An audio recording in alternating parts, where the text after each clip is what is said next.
ქართული ოცნების ბანდა ხელისუფლებას რეალურად ძალიან უჭირს სინდიკატს, ბანდას, რუსულ ხელისუფლებას. ამის მადასტურებელი არის ის, რომ ბიძინა ივანიშვილმა ამ ოლიგარქმა კაცმა, რუსმა ოლიგარქმა მიიღო გადაწყვეტილება და აბასთუმნის უღრანებიდან, ანუ იქიდან, სადაც მას საუკეთესო სახლი აქვს და საუკეთესო დროს ატარებს, ერთობა თავის შვილებთან, შვილიშვილებთან იქ არიან, კანტონი ეკა, მისი პრაქტიკულად ყველა შვილი, გვანცას გარდა შვილიშვილებიც იქ არიან, რამდენადაც ცნობილია. აი უღრანებიდან გამოეშურა თბილი დედაქალაქისაკენ, თბილისისაკენ, მივიდა სადაც არის ეს ოფისი თუ არ ვცდები სადღაც ორთაჭალისკენ და დაესწრო ამ პოლიტსაბჭოს სხდომას. სხვათა შორის ამ პოლიტსაბჭოს სხდომას არ ესწრებოდა კახი კალაძე, მივლინებაშია, თუ მივლინებაშია, სად არის? ავად არის? გასარკვევია პრინციპში. კარგად არის ბატონი კალაძე? თუმცა ჩემს ხელთ არსებული ინფორმაციით ბიძინა ივანიშვილმა ბრძანა, რომ კახი კალაძე არ დაესწროს ამ სხდომასო, გადაკიდებულია ამ კორუმპირებულ მაფიოზ ქურდებთან შეკრულ დედაქალაქის მერზე და ერთი სული აქვს, როდის მოვა, დადგება ის მომენტი, რომ მას ან მისი ოჯახის რომელიმე წევრს აიყვანს და აიძულებს, უბიძგებს გადადგომისაკენ. დაიჭერს და ან ერთს ან მეორეს ან რომელიმეს მისი მაფიიდან. მიადგება მოკლედ, როცა იქნება მაშინ. კაი, კალაძეზე არ ვილაპარაკოთ ახლა. მოკლედ, ბიძინა ივანიშვილმა მიიღო გადაწყვეტილება იმის თაობაზე, რომ დასწრებოდა ამ სხდომას, ავალადებულა თითოეული მათგანი, რომ გაეღიმათ, დაავალადებულა ირაკლი კობახიძე, რომ გამოსულიყო პრემიერად წოდებული მედიის წინაშე და ებჟუტურა ის, რაც იბჟუტურა. ბიძინა ივანიშვილი ცდილობს, რომ გადაარჩინოს ეს იმედი, რაც საკვირველია და იცის, რომ ძალიან მძიმე მდგომარეობაში აღმოჩნდება იმედი. უკვე არის და დამატებით კიდევ აღმოჩნდება, მაგრამ უღირს და უნდა გადარჩენა, მოდი ვთქვათ ასე, იმიტომ რომ იმ სვეტებიდან, რომელზეც დგას მისი მაფიოზური ხელისუფლება ძალაუფლება, იმედი და პროპაგანდა ერთ-ერთი უმნიშვნელოვანესია, ამიტომ ყველაფერს გააკეთებენ. შავფულს მიიტანენ, საკუთარ პატარა ბიძინა ივანიშვილთან შედარებით პატარა, თუმცა მილიონერ დეპუტატებს და მინი ოლიგარქებს დაავალდებულებენ, რომ შეინახონ იმედი, ამასაც გააკეთებენ რაღაც ბანკს,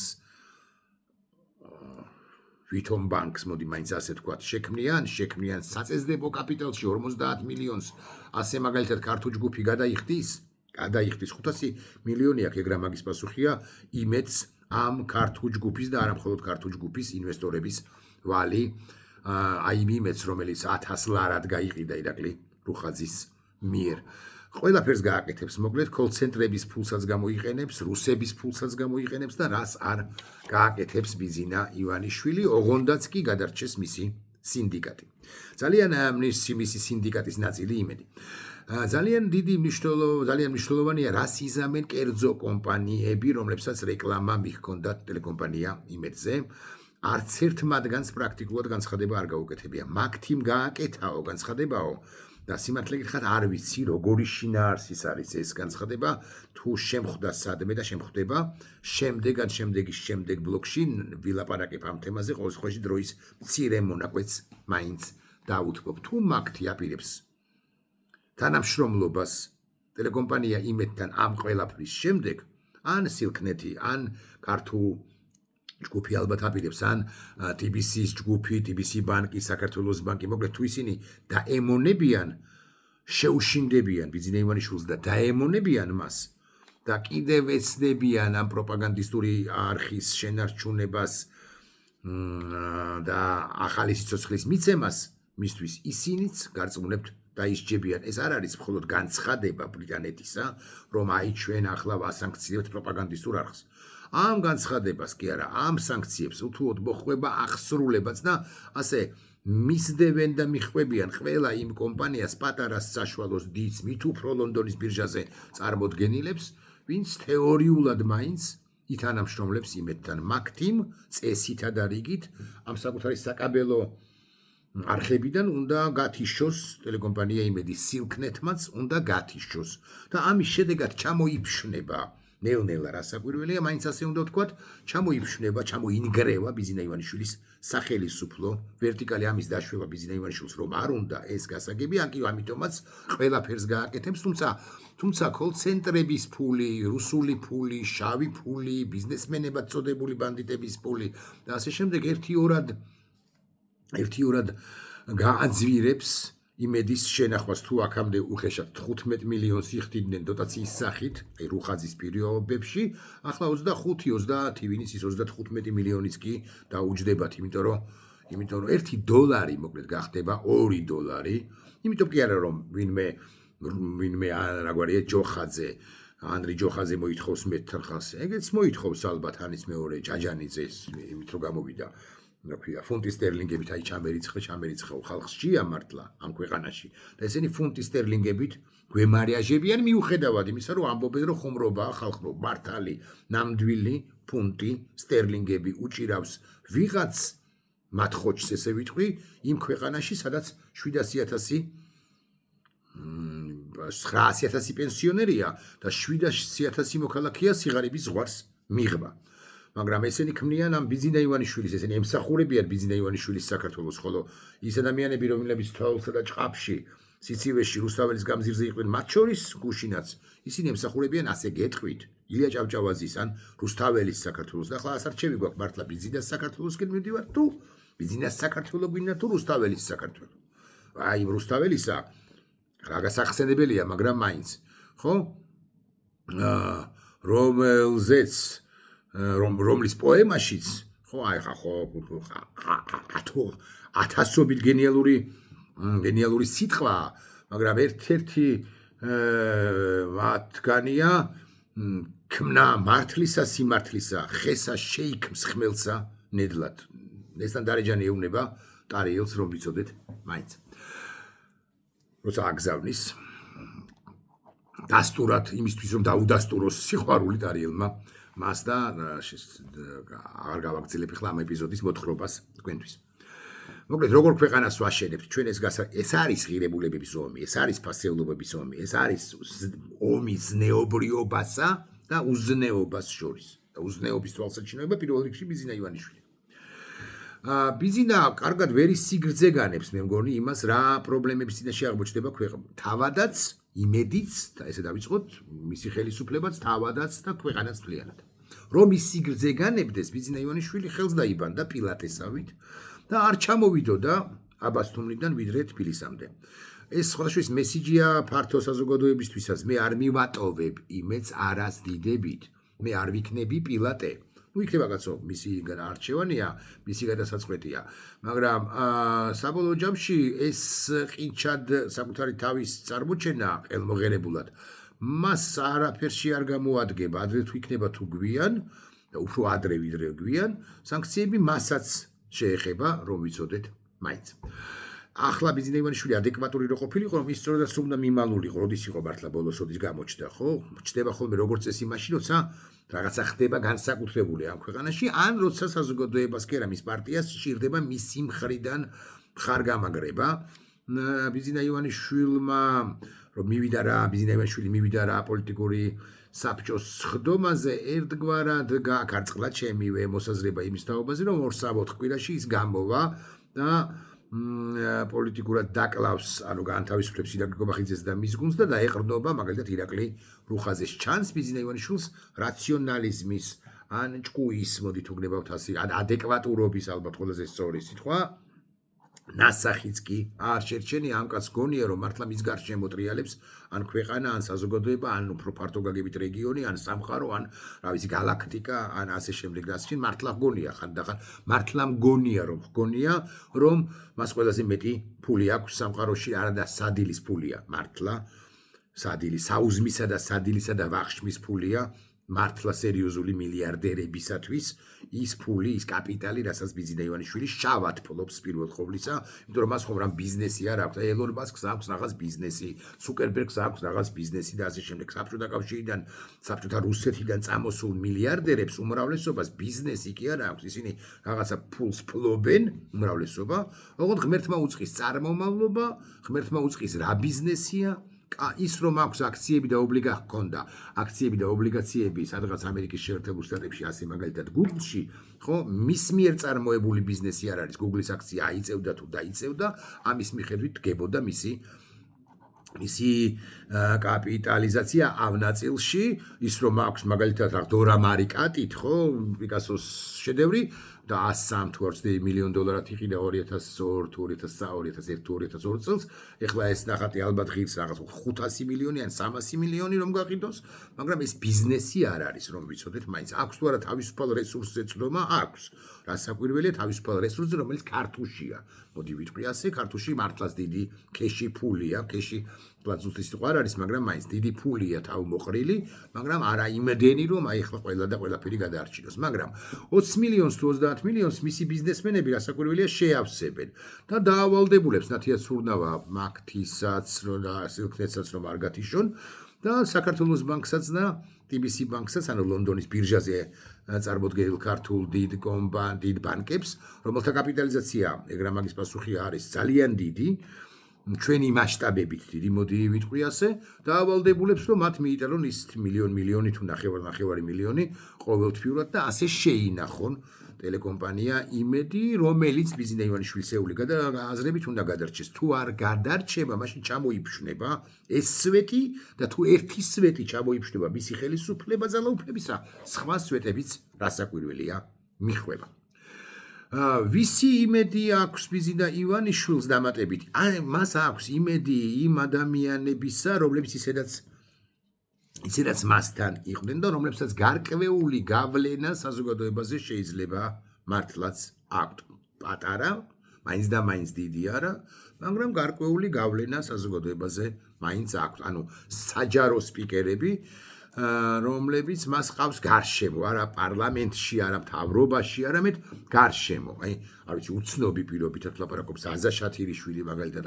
ვიღაც ტიპ ვასილ მაღლაფერიძე მასზე თუ გამახსენდა კიდევ ორ სიტყვას ვიტყვი უკვე ვიდეო ბლოგის ბოლოს აბუკანასკელზე მაგრამ მანამდე ვილაპარაკოთ ერთი საინტერესო ეპიზოდი გავიხსენოთ ქართული ოცნების პოლიტსაბჭოს განცხადებიდან მე ვილაპარაკე წინა ბლოგშიც მაგრამ ახლაც ღირს ამ თემაზე ყურადღების გამახვილება არ ვიცი იცით თუ არა და ეს თითქოს გამოგვრჩა ეს ამბავი გამოგვრჩა არ ვიცი იცით თუ არა რომ ამერიკის შეერთებულ შტატებში იწყება კონგრესის გამოძიება იმასთან დაკავშირებით საქართველოს დე-ფაქტო ხელისუფლებას რა კავშირები ჰქონდა ბოროტების ერთ ღერძ ჩინეთთან ბოროტების მეორე ღერძ რუსეთთან და ბოროტების მესამე ღერძ ირანთან.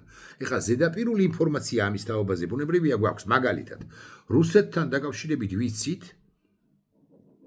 რომ საქართველოს დე-ფაქტო ხელისუფლება ეხმარებოდა და ეხმარება რუსეთს სანქციებისაგან თავის არიდებაში არ იგულისხმება მხოლოდ ყულევის არ არსებული ნავთობგადამამუშავებელი ქარხანა იგულისხმება პირველ რიგში სახმელეთო გადაზიდვები იმ აუცილებელი ან გარდაუვალ აუცილებელი მაღალტექნოლოგიური პროცესორებისა და ჩიპებისა რომლებიც შედის მაინც საიდანღაც შედის რუსეთში რუსეთი ამიტომაც აგრძელებს ერთგვარად აგრძელებს ომს უკრაინის წინააღმდეგ მეორე ჩინეთთან რასაკვირველია აქვს საქართველოს დე-ფაქტო ხელისუფლებას მჭიდრო კავშირები აქ არ იგულისხმება რაღაც სტრატეგიული ხელშეკრულება რაღაც სავაჭრო სალდო ღვინის ჩატანა თუ ღვინის გამოტანა ესენი გავიგეთ ყველაფერი არც ის არ იგულისხმება მხოლოდ რომ ჩინეთის ცალკეულ კომპანიებს მათ შორის დასანქცირებულებსაც მისცეს ძალიან სტრატეგიული მნიშვნელოვანი ობიექტები ასე მაგალითად გზატკეცილი ავტობანი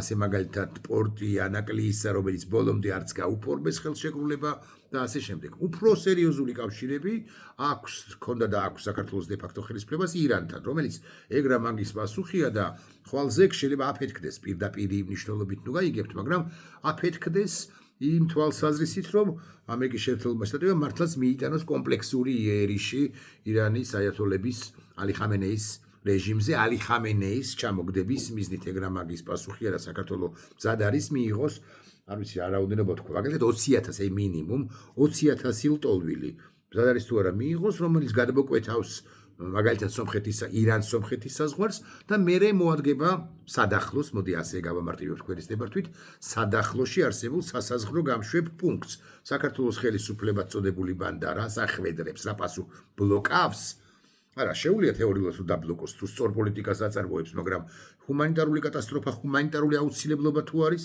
ჰუმანიტარული კატასტროფა, ბავშვები თუ არიან, მოხუცები, ქალები და ასე შემდეგ, იმათაც ბლოკავს და თუ არ ბლოკავს და შემოუშვებს პირობითად 20,000 კლავ ვიმეორებ, აქ როგორ აჩერებს საკუთარ მის მიერმე გამოკვებილ ნაციონალისტურ ჯგუფებს, რომლებიც დაიწყებენ ყვირილს, რომ აგე ირანი ექსპანსია გვიკეთებს ჩვენი, ირანი ოკუპანტია თუ ანექსიას აკეთებს, როგორ აჩერებს მათ, როგორ აჩერებს იმ მიკროკონფლიქტებს, რომლებიც აუცილებლად იქნება და რა ინფრასტრუქტურას ახვედრებს, რაც ძალიან მნიშვნელოვანია, ეს არ გეგონოთ 347 კაცზე კი არ ვლაპარაკობ, ან 498-ზე. მე ვლაპარაკობ მინიმუმ 20,000 კაცზე. ბიძინა ივანიშვილი ამაზე არ ფიქრობს, ბიძინა ივანიშვილი ფიქრობს, როგორ გადაარჩინოს მისი პროპაგანდის მანქანა, იმედი, რუსული არხი, ეგრა მაგის პასუხია და რუსული არხი არა მხოლოდ იმიტომ, რომ აღნიშნავდა ყოველ დღე კი არა დღეშია 240 ჯერ, რომ უკრაინა მარცხდება, არამედ იმასაც აყოლებდა 240 ჯერვე, რომ უკრაინა მარცხდება და ეს კარგია. ზელენსკის ომი არ უნდა დაეწყო. ამას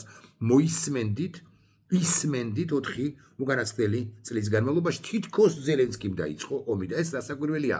ვინმე ერთი ჟურნალისტის უგვანის, ხო, ან წამყვანის უგვანის მოფიქრებული ტექსტი კი არ არის, ეს არის პარტიის დავალება, რომ ამგვარი ტექსტი გაეცნოთ საზოგადოებისათვის და ასე გამოეჭედათ ყურები თუ ტვინი გამოერეცხათ საზოგადოების მნიშვნელოვანი ნაწილისათვის. ეს ჰიბრიდული ომის ელემენტი იყო და არის იმედი, სადაც უნდათ, როცა უნდათ. დავამტკიცებ ამას ნებისმიერი დღე ავიღოთ რამეს კი არა რაღაც მე თვითონ კი არ ამოვარჩევ ნებისმიერი ასე მაქვია იმ გადაცემას კვირის იმედი თუ რაღაცა ხო იმედის კვირა ავიღოთ ნებისმიერი სიუჟეტი გავარჩიოთ ნებისმიერი კვლავ ვიმეორებ ნებისმიერი კვირის 2022 წლის 24 თებერვლიდან ნებისმიერი კვირის იმედის კვირის სიუჟეტი გავარჩიოთ რომელიც ამ თემებს ეხება და მე გაჩვენებთ რამდენ აქცენტს აკეთებს ჟურნალისტი ან ასევე ნახეთ მაგალითად ვინმე ცოტნე გეგეჭკორის გადაცემა რაღაცის ევროპის და აღარ მახსოვს რა ქვია რაღაც ანტიევროპული გადაცემა რომელშიც ფაქტები კი არ არის წარმოდგენილი აქ არის ინტერპრეტაციები წარმოდგენილი რუსული არხი იყო ეს იყო სკაბეევას არხი იქ სკაბეევა მაგდა ანიკაშვილი რეალურად და კიდე სკაბეევას მეუღლე ანუ მაგდა ანიკაშვილის მეუღლე კი არა სკაბეევას მეუღლე მაგდა ანიკაშვილის მეუღლე არ ვიცი ვინ არის ხო სკაბეევას მეუღლეა ფუტკარაძეა რაღაც ჩიხლაძე თუ ჩიხრაძე თუ ასე შემდეგ კარგით გავანებოთ ამასაც თავი ხო რა ტომ დაარტყეს ამერიკელებს ეგრა მაგის პასუხია ამაზე მინდორ ალაპარაკი და მე მგონი ვერ მოვასწარი იქ და გაისერნეს ამ პოლიცაბჭოს განცხადებაში ტრამპზეც კი და კიდევ ერთხელ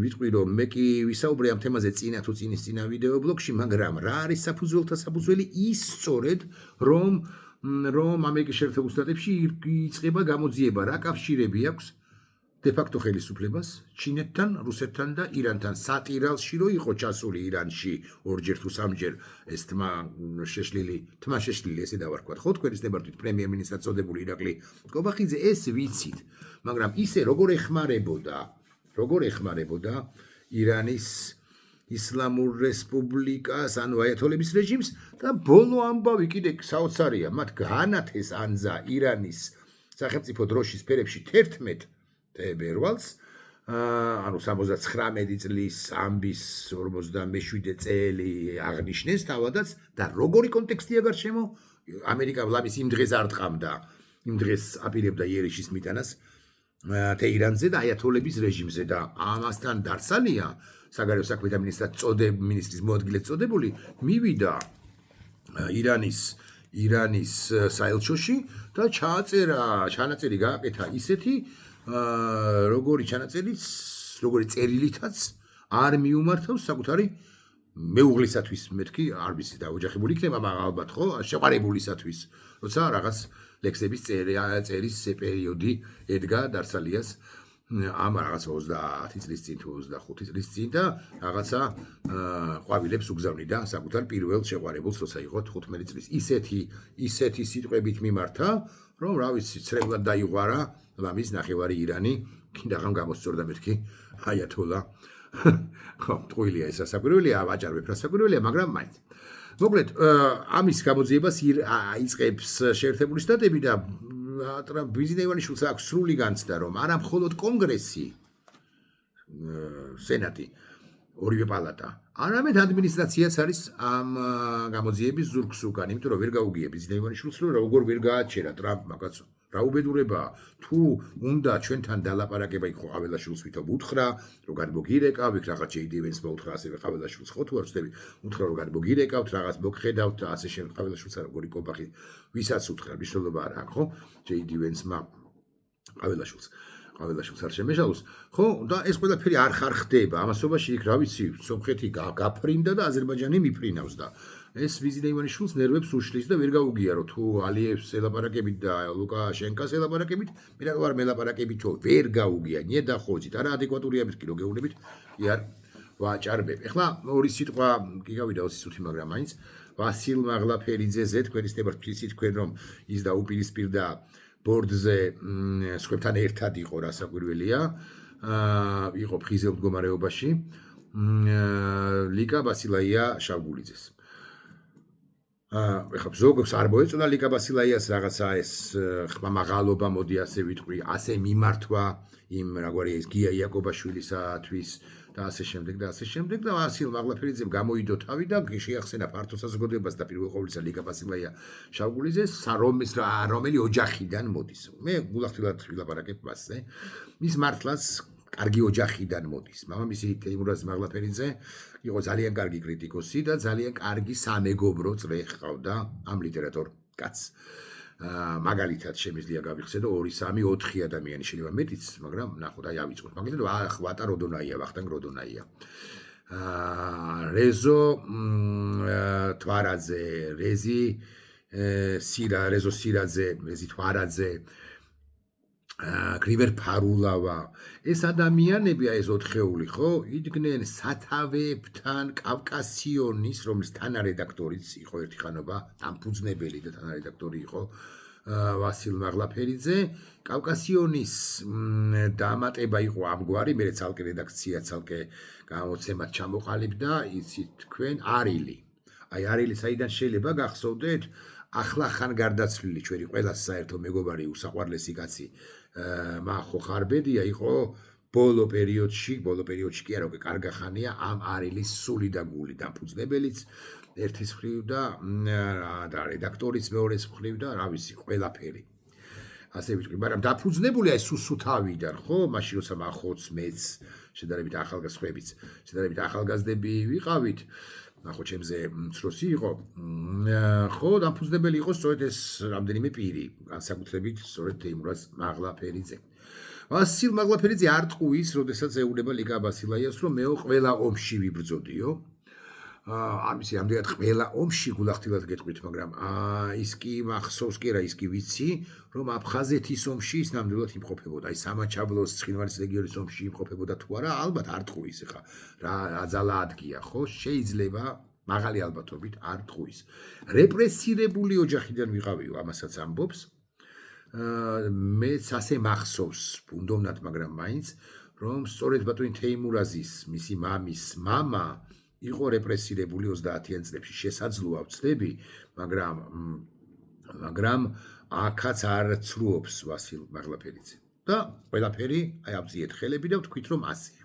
მაგრამ მე აკი გითხარით და აკი მიგანიშნეთ უფრო ზუსტი რომ ვიყო, რომ 94-ში 21 წლისა დავიწყე მუშაობა გაზეთ კავკასიონში, რომლის დამფუძნებელი და თანარედაქტორი იყო სწორედ ვასილ მაღლაფერიძე.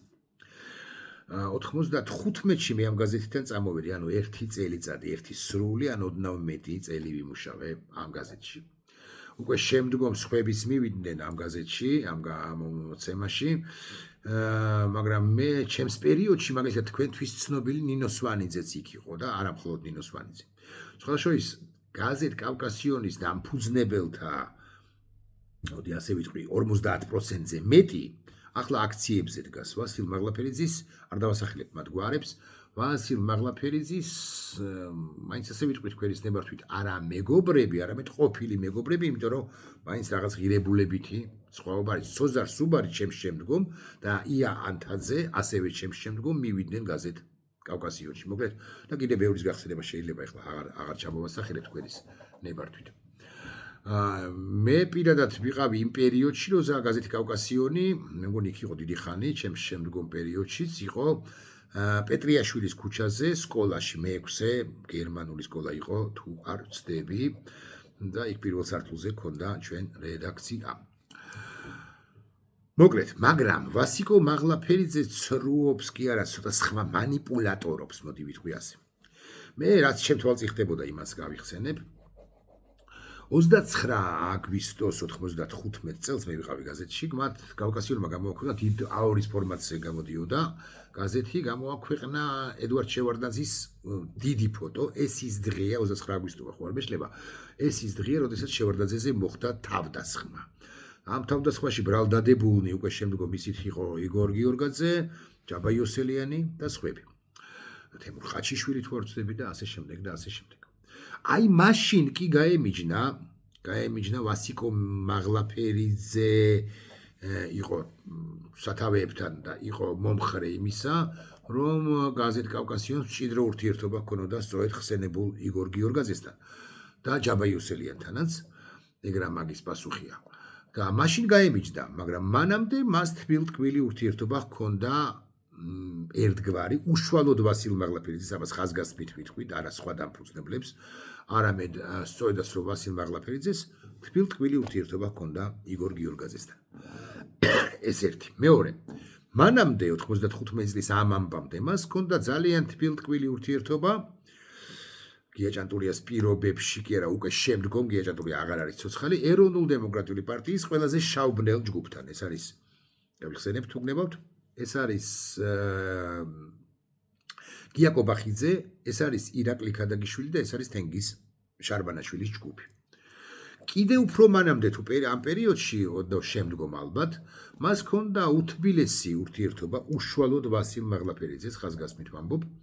უთბილესი და უსაქმიანესი ურთიერთობა აჭარის ავტონომიური რესპუბლიკის რუს ბანდიტ მართველ ასლან აბაშიძესთან და ერთი ხანობა, მას შემდეგ რაც სპონსორი აღარ ყავდა გაზეთ კავკასიონს, ჩვენ ფულს ვიღებდით, ისინი ფულს იღებდნენ, ვასილ მაღლაფერიძე იყო ამის ავანჩავანი, სწორედ ასლან აბაშიძისაგან, ანუ ემსახურებოდა და ატარებდა ასლან აბაშიძის პოლიტიკას. მე გულახდილად ვიტყვით, რომ ხო ამის გამო მე სხვაშორის მახსოვს გარკვეული რაღაცა ბავშვი კი ვიყავი, მაგრამ გარკვეული უსიამოვნო საუბრებიც კი დამფუძნებლებს შორის და ვასილ მაღლაფერიძე იყო და სხვების, მაგრამ ვასილ მაღლაფერიძე იყო პირველი ლობისტი, რომ გაეტარებინა გაზეთ კავკასიონს სწორედ ასლან აბაშიძის თვის სასარგებლო საინფორმაციო პოლიტიკა.